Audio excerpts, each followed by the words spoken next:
ఇంట్లో ఎన్ని ఇబ్బందులున్నా ఎవరన్నా ఆటో ఎక్కితే నవ్వుతూ పలకరిస్తారు మా ఆటో డ్రైవర్లు. గ్రామ స్థాయి నుంచి దేశ రాజకీయాలంతా కూడా ఆటో డ్రైవర్లే ఆటోలో చర్చిస్తారు. పోయిన 5 సంవత్సరాలు చూసాం. మీ మౌత్ పబ్లిసిటీ దెబ్బకి వైనాట్ 175 కాస్త వైనాట్ 11 అయినాయి. విశ్వవిఖ్యాత నట సార్వభౌమ స్వర్గీయ శ్రీ నందమూరి తారక రామారావు గారు కూడా డ్రైవర్ గా నటించిన సినిమా డ్రైవర్ రాముడు. మీ అందరి బాలయ్య నా ఒక్కడికే ముద్దల మావయ్య అయినా బాలయ్య బాబు గారు డ్రైవర్ గా నటించిన సినిమా లారీ డ్రైవర్.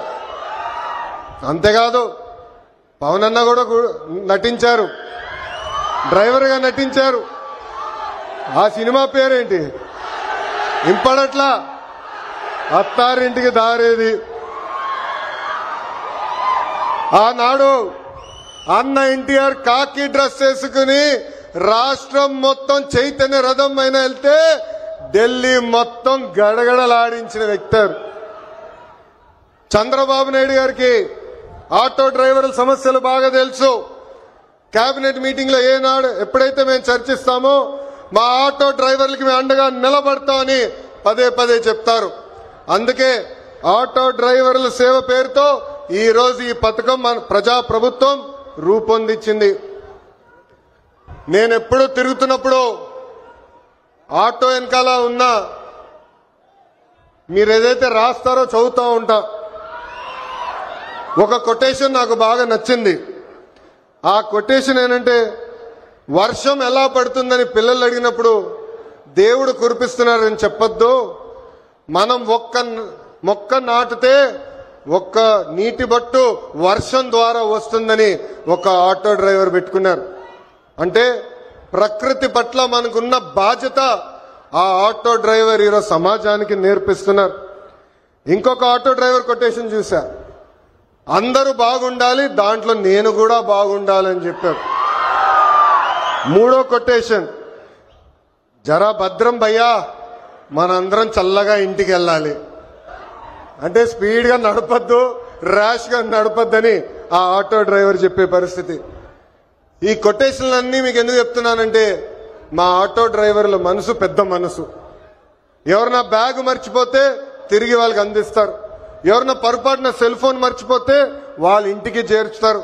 అంతేకాదు విలువైన వస్త్రాలు దొరికితే ఏకంగా మా పోలీస్ సోదరులు దగ్గరికెళ్ళి డబ్బులో లేని వస్త్రాలు దొరికినాయి, ఇది మీరు జాగ్రత్త వాళ్ళకి చేర్చాలని చెప్పే పెద్ద మనసు ఉన్న వ్యక్తులు మా ఆటో డ్రైవర్లు.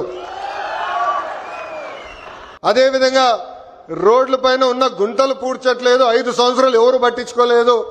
ఆ గుంటల వల్ల మా ఆటోలు రిపేర్లకు వస్తున్నాయి, దీనివల్ల చాలా చాలా ఇబ్బంది పడుతున్నామని ఆనాడు చెప్పారు. అందుకే మీ ఆధారంతో 94% సీట్లు ఈరోజు ప్రజా ప్రభుత్వం కైవసం చేసుకుంది. మన ప్రభుత్వం అధికారంలోకి వచ్చిన వెంటనే గ్రీన్ ట్యాక్స్ ని ఏకంగా 3,000 రూపాయలకి తగ్గిస్తాం జరిగింది. అంతేకాదు పవన్ అన్న నాయకత్వంలో సుమారుగా 2,000 కోట్ల రూపాయలు ఖర్చు పెట్టి గుంటలంతా కూడా మనం పూడ్చడం జరిగింది. ఈ రోజు ఎక్కడ లేని విధంగా కొత్త రోడ్లు కూడా మన ప్రభుత్వం వేస్తున్నాం. అంతేకాకుండా ఆటో స్టాండ్లు ఏర్పాటు చేయాలి, మీకు అక్కడ తాగునీరు అందజేయాలి. ప్రత్యేకంగా మహిళలు ఆటోలు తోలుతున్నప్పుడు వాళ్ళకి కావాల్సిన టాయిలెట్లు కూడా అక్కడ ఏర్పాటు చేయాలి. ఎలక్ట్రిక్ ఆటోలు మీకు అందిస్తమే కాదు, ఛార్జింగ్ పాయింట్ కూడా ఏర్పాటు చేయాలని ఆనాడు మాకు చెప్తాం జరిగింది. ఇది చేసే బాధ్యత కూటమి ప్రభుత్వం తీసుకుంటుందని ఈ సభాముఖ ప్రజలందరికీ నేను తెలియజేస్తున్నాం.